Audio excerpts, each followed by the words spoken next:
Nagkatay mga ka-farmers, nagkatay ng kambing dito sa bukid. Katuwaan lang.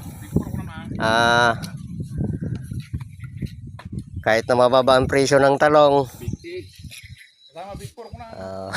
kasama na ang mga Big Four dito sa Barangay Amamperes. Saka hindi local lang yung ininom namin. Local yan. Tirador. Local yan. Luto ng papaitan. Mamaya yung inasiman na ulo. Sinampalukan kasi ang dami ng sampalok dito sa silong namin. Hindi na problema yung pangasim.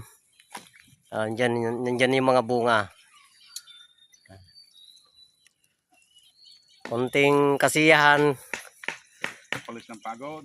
Pampaalis ng pagod. At saka masaya. Konting salo-salo. Ganito talaga ang buhay ng isang farmers. Sige mga ka-farmers, thank you for watching.